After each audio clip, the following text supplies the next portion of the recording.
Dewa Perang Ye-Shikai. Bab 1486. Kau, Ye-Shikai juga sangat marah.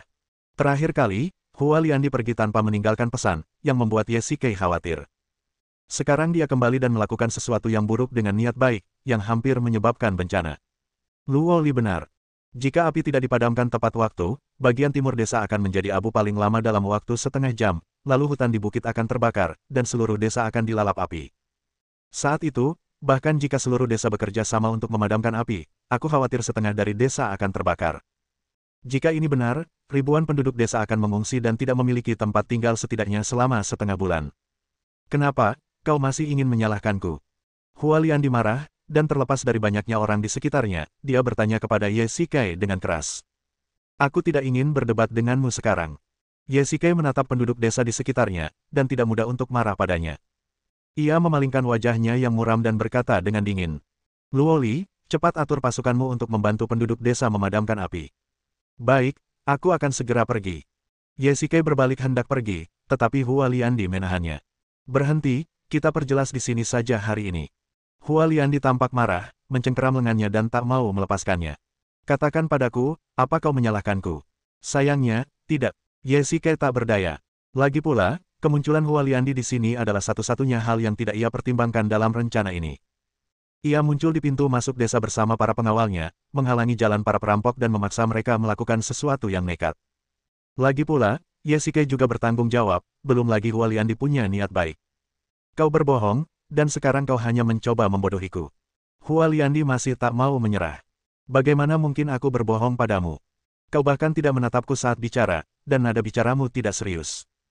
Jelas kau tidak ingin memperhatikanku, lalu kau mencari alasan untuk pergi. Kau, benar-benar tidak masuk akal. Ye-Shikai tak tahan lagi, dan menepis tangannya. Tak peduli seberapa keras. Ia mencoba membujuknya, kan? Ia harus kehilangan kesabaran untuk menyelesaikan masalah. Kau baru saja pergi beberapa hari yang lalu. Jelas kau yang ingin pergi, kan? Kalaupun kau ingin pergi, setidaknya kau seharusnya menyapa. Lagi pula, kau tiba-tiba muncul hari ini. Kalaupun kau membantu, kau seharusnya tidak membantu sembarangan. Setidaknya tunggu sampai para perampok ini lari keluar desa sebelum kau menembakkan panah. Orang-orangmu memblokir pintu masuk desa. Apa kau tidak akan memaksa mereka membakar desa? Berbicara tentang ini, Ye-Shikai bingung harus tertawa atau menangis. Hua Liandi sepertinya sedang mempermainkannya dengan lelucon, tidak besar atau kecil. Bagaimana aku bisa tahu sebanyak itu? Hua Liandi tahu bahwa ia telah melakukan sesuatu yang buruk dengan niat baik, tetapi ia tak rela diperlakukan seperti ini. Bajingan, aku datang ke sini untuk membantumu dengan niat baik, tapi kau masih saja menyalahkanku.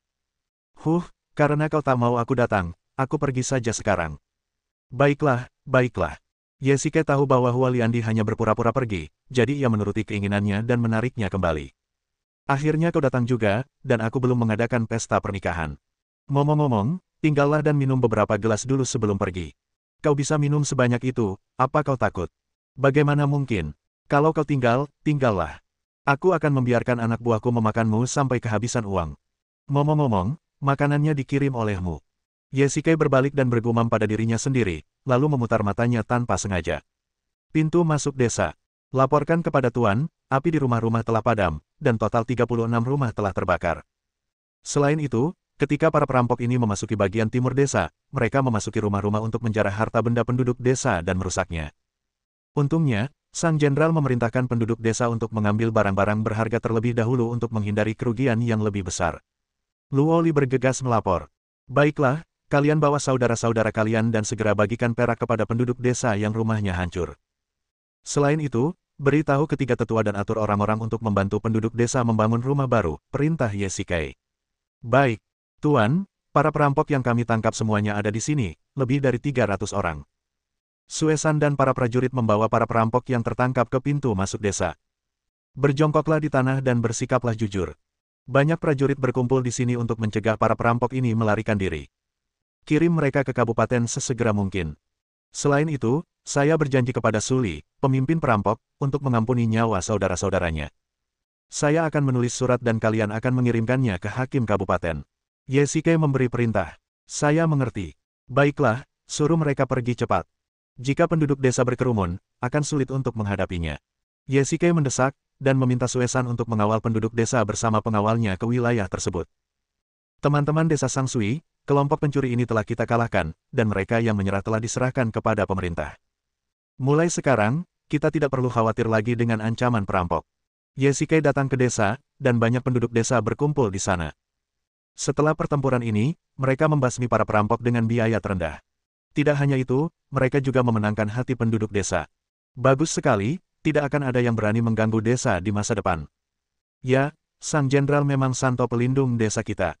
Sangat menyenangkan bertarung dengan Sang Jenderal. Penduduk desa sangat senang. Kecuali beberapa rumah yang terbakar dan beberapa pakaian serta selimut yang hilang, mereka hampir tidak memiliki korban jiwa dan membasmi begitu banyak perampok. Ini sungguh sebuah keajaiban.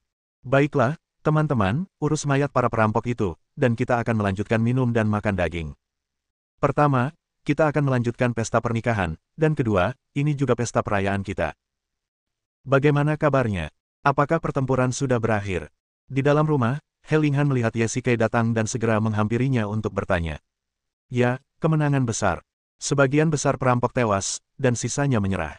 Haha, sudah kubilang, Yang Mulia bisa dengan mudah bermain-main dengan pasukan serigala di utara, apalagi para perampok ini. Mancang tertawa bangga. Baiklah, ayo kita semua keluar. Yesike menggandeng tangan He Linghan dan berjalan keluar pintu. Ke halaman. Orang-orang kembali ke halaman satu demi satu. Setelah pertarungan sengit, waktu keberuntungan, yang disebutkan oleh ketiga tetua telah berlalu. Namun, Yesike tidak mempercayai hal ini. Jika dia tidak memimpin pertempuran tadi, maka pada waktu keberuntungan ini, para perampok seharusnya sudah membantai penduduk desa dan membakar desa. Hua Liandi masuk ke dalam rumah, He Linghan menuangkan teh hangat untuknya, dan Yesike juga berdiri. Meskipun niatnya baik tetapi kali ini ia melakukan hal-hal buruk, ia juga berterima kasih kepada desa Sangsui. Makanan yang disumbangkan sebagian besar telah memenuhi kebutuhan mendesak desa. Nona He, selamat. Hua Liandi meminta pelayan untuk mengeluarkan sebuah kotak kayu. Ini hadiah dariku. Terima kasih banyak. Kudengar kau telah banyak membantu desa. Ini benar-benar merepotkan, kata He Linghan ringan. Ini hanya masalah kecil. Jika kau butuh bantuan di masa mendatang, beritahu aku saja. Bab 1487. Di halaman, Yesike menggandeng tangan He Linghan dan berdiri di panggung utama. Yesike tidak mengenakan pakaian pengantin pria seperti biasanya, melainkan mengenakan mantel merah di atas baju zirahnya. Hal itu tidak hanya tidak memengaruhi penampilannya, tetapi juga membuatnya tampak agung dan agung, menonjolkan penampilan heroiknya. Teman-teman desa, Jenderal Ye adalah pahlawan besar yang berperang melawan suku serigala, dan sekarang dia membantu desa melawan para perampok di luar. Nona He berbudi luhur dan berbakti. Mereka berdua menikah hari ini. Dapat dikatakan bahwa mereka adalah pasangan yang serasi. Ketiga tetua berkata kepada penduduk desa di bawah. Ya, Jenderal Ye adalah naga dan burung phoenix di antara manusia, dan mereka berdua saling mencintai. Ini adalah pasangan yang ditakdirkan. Saya harap Jenderal Ye juga dapat melindungi desa di masa depan. Situasi hari ini benar-benar menakutkan. Ya, Jenderal Ye, Nona He, kita akan menikah selanjutnya. Ketiga tetua berbalik dan berkata lembut kepada keduanya. Tiga tetua, kami siap, kata Yesike ringan. Baiklah. Ketiga tetua berjalan ke tengah dan berdeham. Pertama, sujud kepada langit dan bumi. Keduanya berlutut perlahan dan membungkuk kepada langit dan bumi di luar. Sebenarnya, ada banyak pernikahan bergaya Tiongkok di zaman modern, tetapi pernikahan modern lebih banyak tentang sujud daripada berlutut.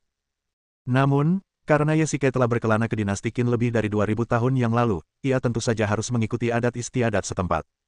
Kedua, sujud kepada orang tua kalian. Yesike dan He Linghan berbalik dan menghadap aula. Yesike sendirian di dinasti Qin dan tentu saja tidak memiliki orang tua, jadi satu-satunya orang di depan mereka berdua adalah Pak Tua He. Ia adalah kakek He Linghan. Sebelum Yesike datang, ia juga satu-satunya kerabat He Linghan. Namun sekarang berbeda. Setelah mereka berdua menikah, mereka adalah suami istri, dan tentu saja mereka dianggap kerabat. Baiklah, cepat bangun, desak Pak Tua He. Suami dan istri saling sujud.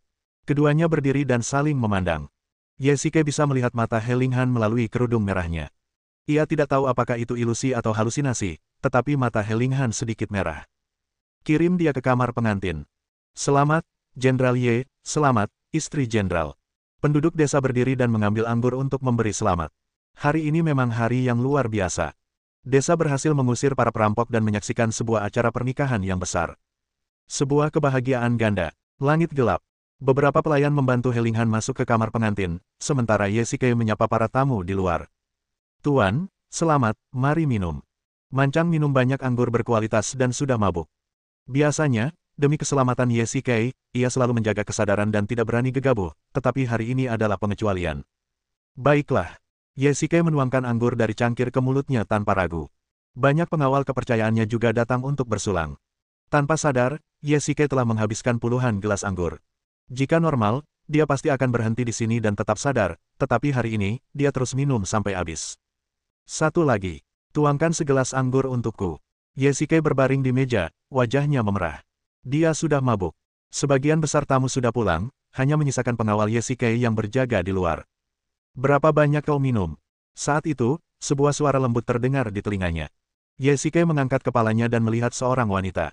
Namun, dia sangat mabuk saat itu, dan penglihatannya juga kabur. Dia sama sekali tidak bisa melihat siapa yang ada di depannya, tetapi itu adalah seorang wanita.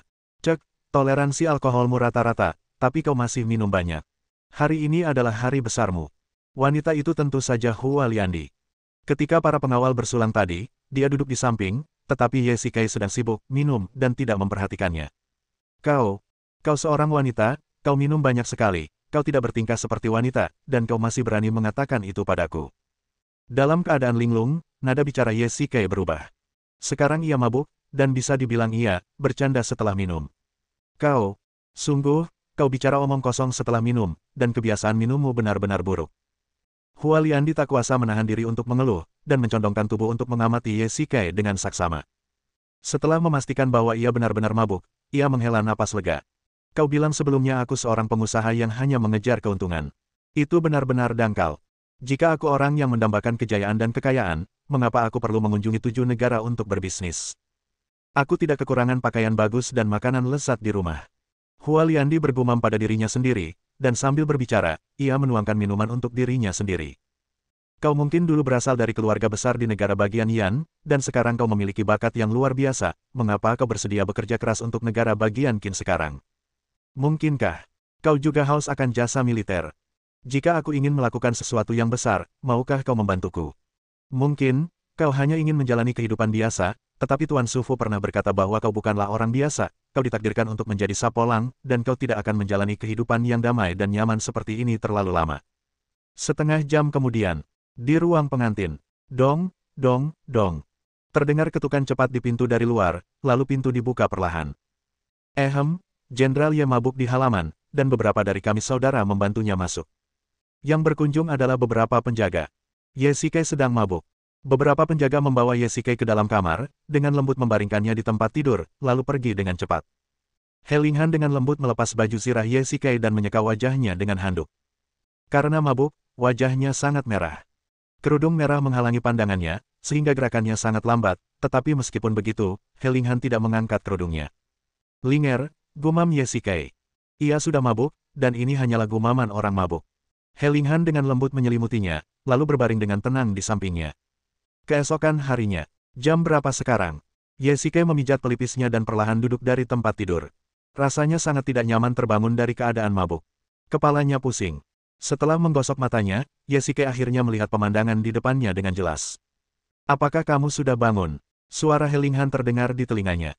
Saat berbalik, ia melihat wanita itu sedang duduk di depan meja rias, tetapi wanita itu masih mengenakan gaun pengantinnya, dan kerudung merah di kepalanya belum terangkat. Ups! Ye Sikei tiba-tiba menamparkan kepalanya. Dia minum terlalu banyak tadi malam dan tidak tahu bagaimana dia disuruh tidur. Dia bahkan tidak mengatakan sepatah kata pun kepada He Linghan sebelum tertidur. Kau tidak tidur semalaman. Ye Sikei segera mengenakan pakaiannya dan turun dari tempat tidur. Aku tidur sebentar. Ye Linghan berdiri dan menyerahkan sebuah timbangan. Ini, kerudung merah di kepalaku seharusnya dibuka oleh suamiku, kan? Gadis ini tidak membuka kerudung merahnya semalaman agar Ye Sikei bisa membukanya sendiri. Ye Sikei tiba-tiba merasa bersalah. Hal seperti itu terjadi di malam pernikahan. Bab 1488. Maafkan aku atas kejadian semalam. Kau tahu, aku mabuk tadi malam, lalu. Aku tidak menjawab. Ye Sikei merasa sangat bersalah. Ia harus mengenakan kerudung merah sepanjang malam, betapa tidak nyamannya itu. Diperkirakan He Linghan tidak tidur lama. Suamiku, kau tidak perlu minta maaf. Kau bisa menunggu selama yang kau mau. He Linghan mengubah cara menyapanya, dan Ye Sikei merasa hangat. Mungkin itu perbedaan antara pemikiran kuno dan modern. He Linghan patuh padanya. Penampilannya yang mungil seperti burung lebih mungkin membangkitkan keinginannya untuk melindunginya. Ye Shikai mengambil timbangan dan perlahan mengangkat kerudung merah di kepala He Linghan.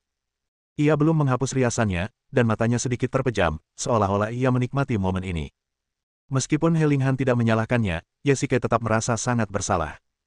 Orang-orang kuno menghargai pernikahan, terutama wanita. Tidak banyak pasangan yang bercerai di zaman modern. Ia tertidur di malam pernikahannya. Ia khawatir He Linghan akan menyesalinya. Jam berapa sekarang? Sudah siang. Apa? Aku tidur lama sekali.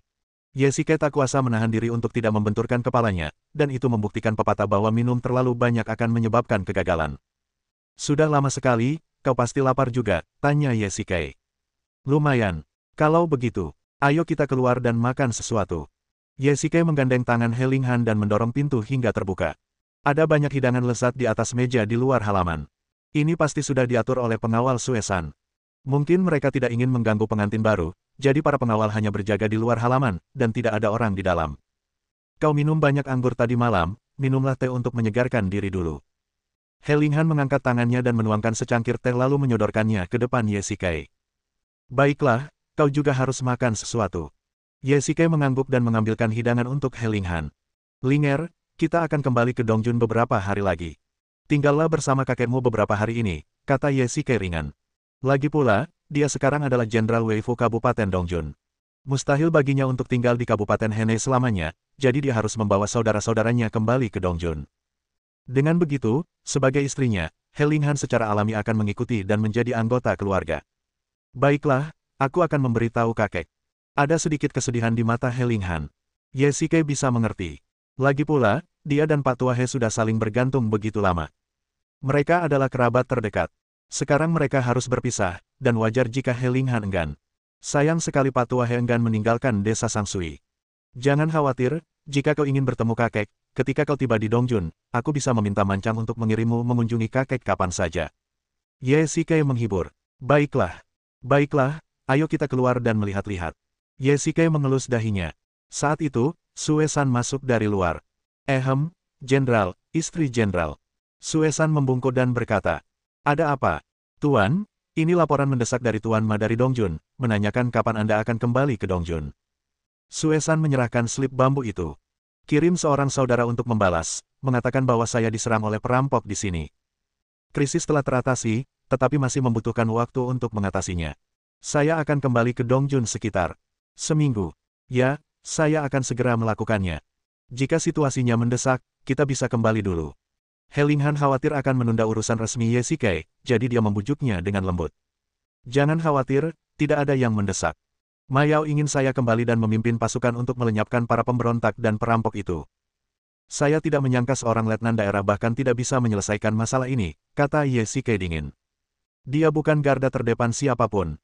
Ia pergi untuk menghabisi orang-orang ini demi keselamatan rakyat. Terlebih lagi, ia baru saja menikah, jadi tidak ada alasan baginya untuk membawa istrinya pergi keesokan harinya. Apakah biji-bijian sudah diangkut ke lumbung? Tanya Ye Shikai. Melapor kepada Tuan, Mancang dan anak buahnya telah mengirimkan seluruh 2.500 dan biji-bijian ke lumbung, dan inventarisnya benar. Bagus sekali, ransum ini adalah urat nadi desa Sangsui. Biarkan Luoli mengirim lebih banyak orang untuk menjaganya, dan jangan sampai terjadi apa-apa, perintah Ye Shikai. Baik, ngomong-ngomong soal biji-bijian ini, aku sangat berterima kasih kepada Nona Hua. Jika bukan karena bantuannya yang murah hati, desa ini mungkin tidak akan mampu bertahan dari kesulitan ini. He Linghan bertanya dengan acuh tak acuh, di mana dia sekarang? Ini, apa yang terjadi?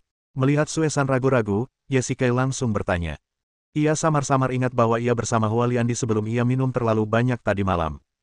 Saat itu, ia seperti mengatakan sesuatu di telinganya, tetapi Ye Shikai sudah mabuk saat itu dan sama sekali tidak ingat apa yang dikatakannya. Saat fajar tadi, kami menemukan Nona Hua hilang, begitu pula para pengawalnya.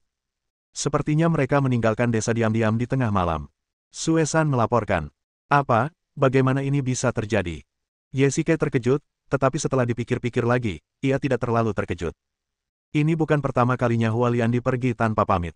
Mungkin kali ini ia ada urusan mendesak. Para prajurit yang menjaga pintu masuk desa juga minum banyak anggur tadi malam, jadi. Kami baru tahu saat fajar. Oh, lupakan saja, kau turun saja. Hua Liandi pergi begitu saja, dan Ye Shikai tidak bisa berkata apa-apa. Jika Hualiandi benar-benar ingin pergi, ia tidak bisa menghentikannya. Seminggu berlalu dengan cepat, dan hubungan Ye Shikai dan He Linghan pun memanas. Orang-orang kuno tidak memiliki kebiasaan berbulan madu, tetapi Ye Shikai tidak peduli. Selama mereka berdua bersama, setiap hari adalah bulan madu. Mengapa ia harus tetap seperti ini? Terlebih lagi, dinasti Qin tidak memiliki pesawat terbang, kereta api berkecepatan tinggi, dan moda transportasi lainnya. Menunggang kuda atau kereta kuda paling banter hanya untuk berjalan-jalan di sekitar Kabupaten Hanoi. Ketika hari keberangkatan tiba, sejujurnya, bukan hanya He Linghan, tetapi bahkan Ye Shikai pun enggan meninggalkan tempat ini. Semua orang mendambakan kehidupan yang nyaman. Meskipun para prajurit bertempur dengan sengit di medan perang, mereka melakukannya untuk mendapatkan pahala dan, pada dasarnya, agar keluarga mereka memiliki kehidupan yang lebih baik. Setelah berpamitan dengan Pak Tua He, suasana hati He Linghan sedang buruk. Jelas terlihat bahwa ia sangat sedih berpisah dari keluarganya. Linger, menunggang kuda itu bergelombang. Kenapa kau tidak naik kereta? Melihat penampilan He Linghan yang ringkih, Ye Shikai sedikit mengkhawatirkannya. Lagi pula, tempat ini masih jauh dari istana hakim daerah di Dongjun. Jangan khawatir, aku baik-baik saja. Semua saudaramu menunggang kuda. Kalau hanya aku yang naik kereta, bukankah itu aneh? He Linghan sengaja menjaga citra Ye Shikai di depan para prajurit. Meskipun ia sekarang adalah istri seorang jenderal, ia tentu saja tidak perlu menunggang kuda perang bersama para prajurit, tetapi ini akan membuat para prajurit merasa sedikit tidak nyaman. Bab 1489. Ye Shikai memimpin para penjaga perlahan maju. Lagi pula, He Linghan hanyalah seorang wanita dan belum pernah menunggang kuda sebelumnya. Selain itu, ia juga ingin mengenang masa-masa indah bersamanya. Ketika para penjaga melewati perbatasan antara Dongjun dan Heneijun, hari sudah sangat larut. Ia meminta para prajurit untuk mencari penginapan dan mendirikan kemah di sebelahnya, lalu membiarkan He Linghan tinggal di penginapan itu. Tuan, Anda juga harus tinggal di penginapan, kalau tidak, tidak akan aman jika Anda meninggalkan istri Anda sendirian di penginapan, saran Mancang. Lagi pula, ini bukan jalan resmi, melainkan hanya jalan kecil. Tidak banyak orang yang datang dan pergi pada hari kerja. Penginapan ini berdiri sendiri di pinggir jalan, yang agak mencurigakan. Baiklah, kalau begitu kau tinggal di sini bersama saudara-saudaramu, dan Suesan akan membawa beberapa saudara untuk tinggal di sebelahku. Ye Shikai benar-benar sedikit khawatir. Jika ia bertemu dengan toko gelap, itu akan sangat merepotkan. Pemilik toko, bawakan anggur dan daging. Lagi pula, ada lebih dari 200 kuda di luar. Ambil makanan ternak dan rawatlah mereka baik-baik. Ye Shikai memimpin para prajurit ke dalam toko dan berjalan menuju seorang pelayan. Silakan masuk, semua prajurit. Mau makan cepat atau menginap? Buka 3 kamar. Kalau ada yang lain, aku akan beritahu.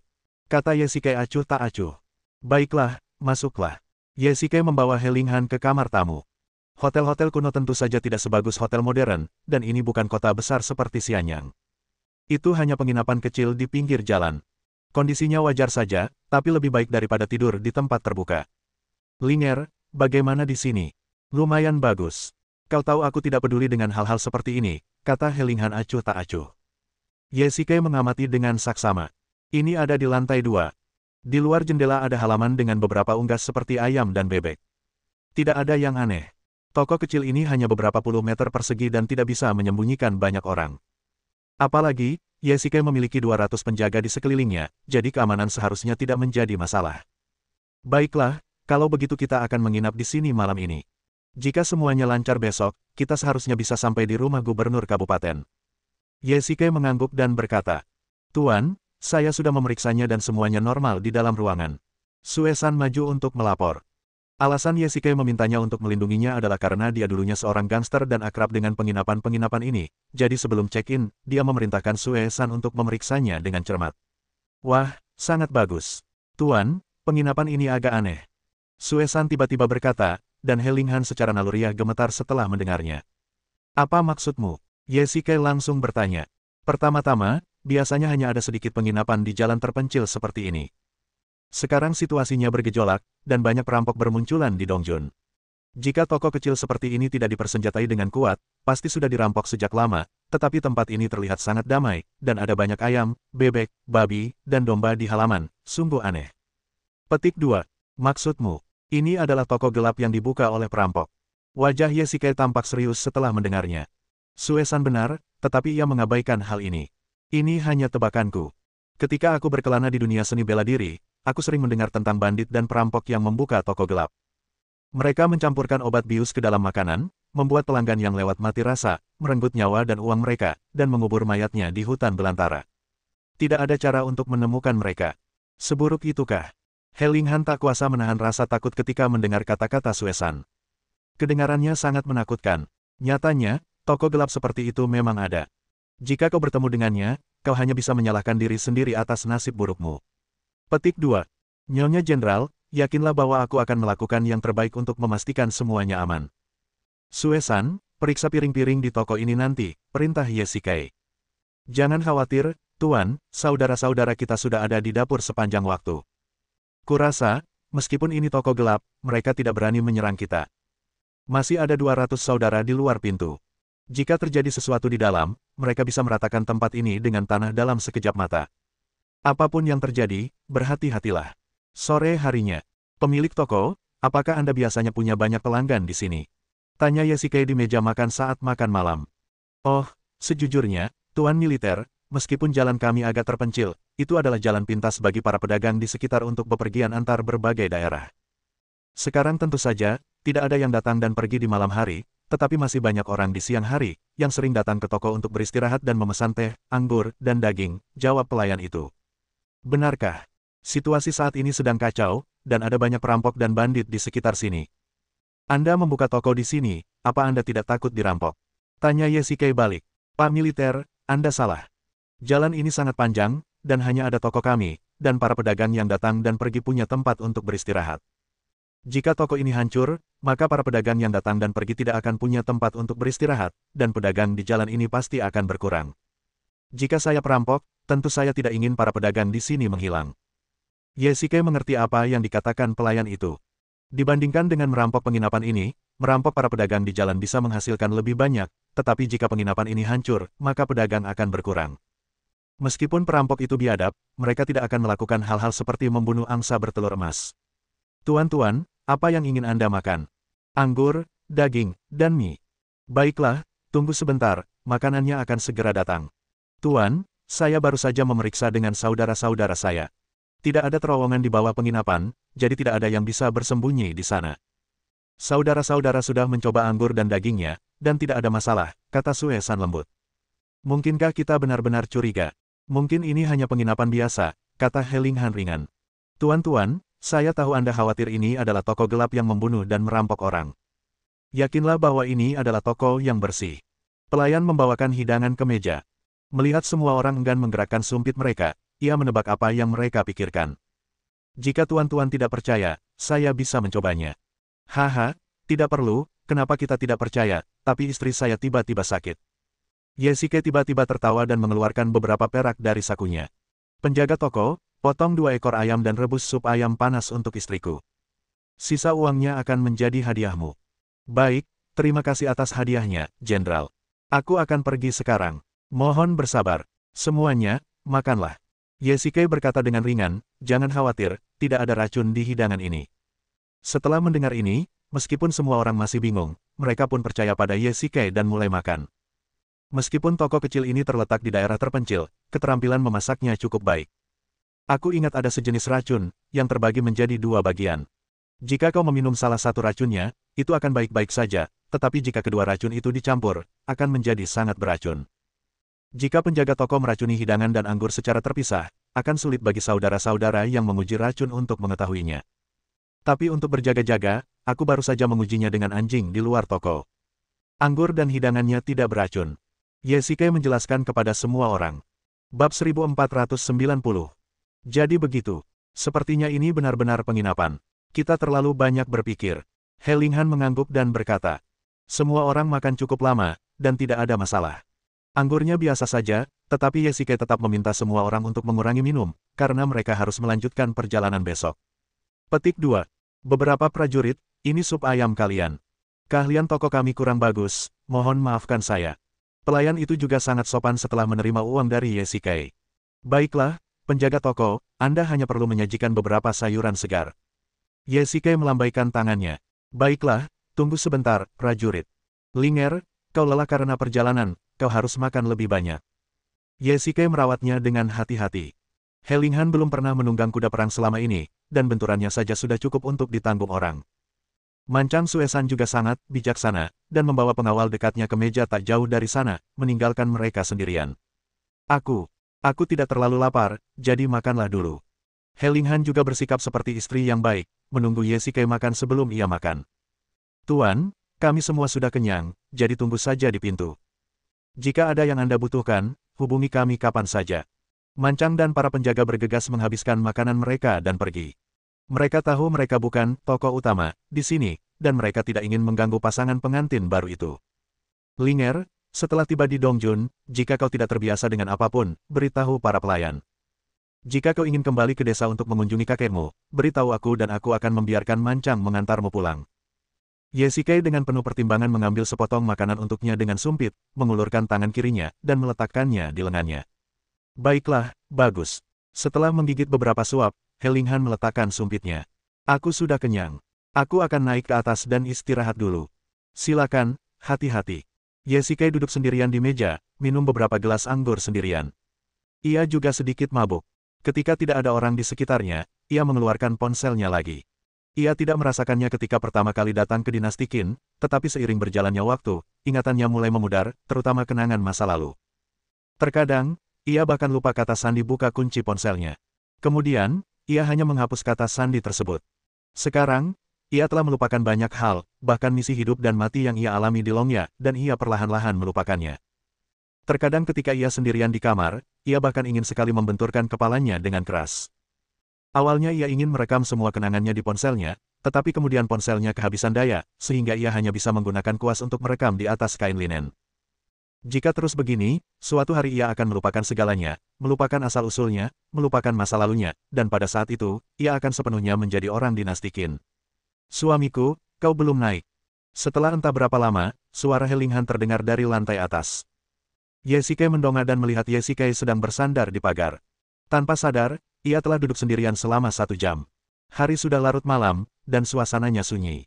Melihat Ye Sikai belum juga bangun, He Linghan keluar untuk memeriksa. Oh, aku akan segera bangun. Ye Sikai tersadar, memasukkan kembali ponselnya ke saku, dan berbalik untuk naik ke atas. Linger, sudah larut malam. Kalau kamu lelah, tidurlah dulu. He Linghan membantu Ye Sikai melepas baju zirahnya, yang membuatnya merasa hangat. Dilihat dari posturnya ini, jika ia tetap di bawah sepanjang malam, He Linghan tidak akan tidur. Kalau kamu tidak kembali, bagaimana aku bisa tidur nyenyak? Baiklah, kita harus berangkat lagi besok, suamiku, tidurlah lebih awal. Keduanya berbaring di tempat tidur dalam diam. Mereka mengobrol semalaman setelah menikah selama beberapa hari, tetapi sekarang mereka berdua lelah dan segera tertidur. Dong, dong, dong. Siapa itu? Dalam kegelapan, Ye Sikai tiba-tiba membuka matanya, pakaiannya basah oleh keringat dingin, dan ia mendengar langkah kaki di koridor luar. Ye Sikai segera bangkit dari tempat tidur. He Linghan langsung terbangun setelah mendengar suara itu, tetapi ia berbeda dari Ye Sikai dan tidak memiliki persepsi yang jelas tentang bahaya yang tidak diketahui. Ada apa? Apa yang terjadi? Ada seseorang di luar, hati-hati, teriak Ye Sikai. Pada saat yang sama, beberapa anak panah tiba-tiba melesat dari luar, menembus kertas jendela, dan melesat ke arah 2 orang di tempat tidur. Ye Sikai memeluk He Linghan dan berguling ke sisi lain, mengibaskan selimut dengan kuat untuk menangkis semua anak panah. Keduanya berguling bersama dan jatuh ke tanah. He Linghan menjerit. Ye Sikai menyadari bahwa ia hanya mengenakan gaun kasa tipis. Selimut itu tiba-tiba terangkat. Tentu saja, ia panik secara naluriah, tetapi sekarang ini masalah hidup dan mati, dan ia tidak peduli. Pembunuh di luar jelas sudah direncanakan sejak lama. Ye Sikai harus memastikan keselamatan He Linghan. Linger, tunggu di sini, jangan bergerak. Ye Sikai membungkus He Linghan dengan selimut, lalu berdiri. Petik 2. Brak. Bunuh pemimpin bandit ini. Bunuh dia. 3 pembunuh bayaran berpakaian hitam menyerbu masuk dari luar. Ye Sikai mengambil pedangnya dan melesat seperti harimau yang turun dari gunung. Ia menghunus pedangnya dan membunuh salah satu dari mereka dalam sekejap mata.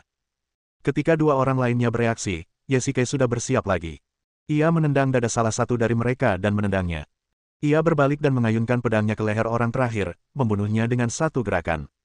Tuanku, apakah Anda baik-baik saja? Tiba-tiba, suara Suesan terdengar dari koridor. Ia dan pengawal pribadinya tinggal di sebelah, dan ia seharusnya mendengar suara itu. Begitu tiba di pintu, Suesan melihat pembunuh bayaran yang ditendang Ye Sikai perlahan berdiri.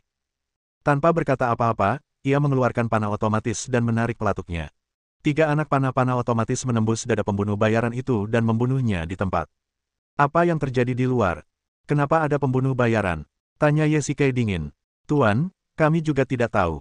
Para pembunuh bayaran ini sepertinya bukan dari luar. Suesan juga bingung. Ia terbangun begitu mendengar suara itu, tetapi target para pembunuh bayaran ini jelas Yesike dan Helinghan. Yesike menyalakan lilin, menghampiri seorang pembunuh bayaran, melepas topengnya, dan menatap wajah di depannya. Ia tak kuasa menahan rasa terkejut. Ini, bukankah itu pelayan? Tanya Helinghan ngeri. Tuan, orang ini koki di toko, dan yang satunya tukang. Suesan mengangkat topeng kedua orang lainnya dan mengenali identitas mereka. Sepertinya ini benar-benar toko yang mencurigakan. Ayo cepat pergi dari sini dan cari pasukan utama di luar. Yesike hanya ditemani Suesan dan 4 pengawal, dan mereka juga harus melindungi Helinghan. Tidak pantas tinggal lama di sini, dan mereka harus segera pergi. Bang! Tiba-tiba, terdengar suara gaduh di lantai bawah, pintu dan jendela toko pecah, dan puluhan pria berpakaian hitam bergegas masuk dari luar. Bersambung.